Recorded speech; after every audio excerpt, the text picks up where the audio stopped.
What's up? So guys, I did it. I got Immortal. It only took me 8 years, but I figured it out. And it's only fair now that I tell you guys how to do it. How I did it, 8th of May, 2025. I'm not going to waste anyone's time here. It was with these 3 heroes, okay? Is anyone able to tell me what the similarities are for these 3 heroes? I'll give you a second. That's right, they are all really easy to play. I'm kidding. They all heal. They all heal. So I basically found out as I was going up the ranks that a losing lane meant that my shitty carry was just expecting me to buy sows and tangos for them. So not only do we lose the lane, not only do we lose early game, and not only do we lose mid game, I'm also broke as fuck. Okay? So to avoid this, I started picking heroes that can heal. So at least in a losing lane, instead of watching my carry just sadly stand under the tower and not buy himself any regen, I'm his regen. I'm the guy. And all it does is it secures at least the lane for my POS 1 or my off lane. So when my carry inevitably takes too much damage tanking a creep wave, takes too much damage initiating in a bad time, I've got the solution and the game's not over before it's even began. So I'm going to start with Witch Doctor, because ultimately skilling the Witch Doctor heal this early on, it's horrible and it feels horrible, but again, it's an option that you can do that will save you a bit of money in the lane. However, with the Witch Doctor, it's slightly different from Wyvern and Warlock, in the sense that basically all you have to do is get a good Maledict off. The ult's incredible, obviously, on top of getting Ags, but early and mid game, just get a good Maledict off. It doesn't matter if you die. You get a Maledict down on someone, they are dying with you. Alright, and that's Witch Doctor.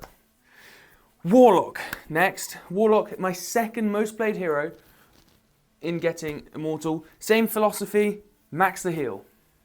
Max the heal, and then I rush the shard. Okay? Rush the shard.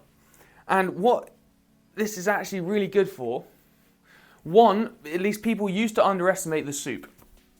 You know, the red soup that people have started to respect it now, but early on it was quite nice just to watch your opponents just slowly fumble around in the soup. But with the shard, what you can do, you can use it at certain checkpoints, and then your minions just run forward.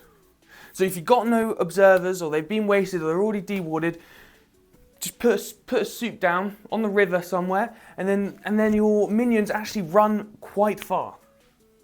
And it's like a moving observer ward. It's really good, and I find myself just spamming it mid to late game. Oh, I don't know whether this was obvious or not. Late game is still my weakest point.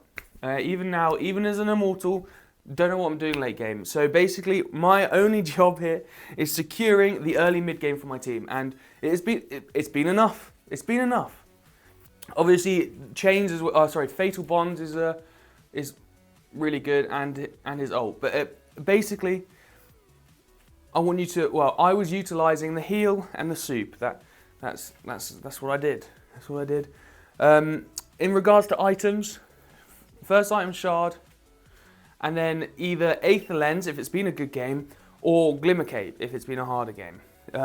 Once you've got Aether Lens, shard, and Glimmer Cape, the world's your oyster. Okay, it really doesn't matter. Buy the item that's going to help in game. There's no de facto best item from this point. I tend to have found myself going Ghost Scepter, but again, ultra late game, there's probably a Spectre with a Nullifier that's just going to fuck you anyway, so.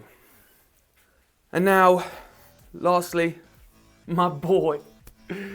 Arguably the reason why I got Immortal this season, this guy right here. So, I'm going to break it down for you by stats. Stat items, first thing. Always level your Q early. okay? You only need 1 point in it, and it is the de facto, you cannot trade with me, okay? Your opponents will see you start flying in the air, they know what's about to come, and they just start running away. It's amazing, it feels amazing, and it gives you range, damage. So good, it's so good. So, level 2 happens. Level 2 happens, and you can change. If the lane's been going shit, and your carry's super low HP, you go for the heal. You go for the heal. And then the lane is back in good shape. It doesn't matter. They've just wasted a bunch of mana, a bunch of their own health, trading on your carry, and you've just healed it back for them. If the lane's going well, you skill Scatter Blast, and it's quite mana intensive, so you don't want to be spamming it in lane, because you do want to be saving your mana for your Qs. But it still has potential to get that level 2 kill, or it just gives you more kill potential in lane, and it's good overall. In regards to what you do next, by the way, max Scatter Blast, okay?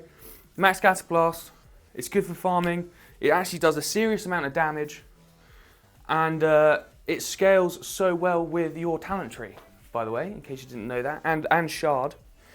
In regards to items, it's a super easy one. Arcane Boots, Glimmer Cape, okay? So not only do you want to be able to save and heal your carry in a fight, you want to ensure that you want to ensure that they can't be hit while you're healing them, because at the end of the day, you are actually making your team very vulnerable by forcing them to stay in the same position. So as much as it's such a great hero to play, you do have to be careful that you don't put your team in worse positions with the heal. And don't get me wrong, guys, it happened all the time. It happened all the time. I spent 3 weeks on the cusp of Immortal, basically being shouted at by my team for playing this hero shittily. Okay, I can admit that. I can admit that. Which leads me on to the ult, which is basically B-Tech Black Hole.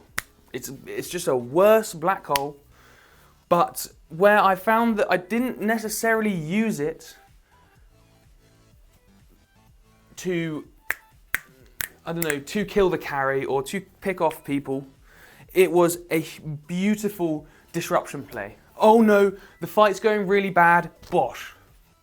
Okay, it either gives my team some time to run away, or it gives my team the opportunity to reposition and turn the fight. So maybe I'm using it wrong there. Back onto what I was saying earlier, I found that more often than not, I was fucking my team with it. Using it as the Invoker Meatball Sunstrike combo was coming down, no damage gets done. So it's very much a last resort thing. And ultimately, I started to figure it out near the end of it. So I'm not going to waste any more time. Secure the early game for your carry. Expect your carries to be shit. Secure the early game for them. Get into the mid game, comfortable with some farm for yourself. Stack camps. Communicate with the team. And stay handsome.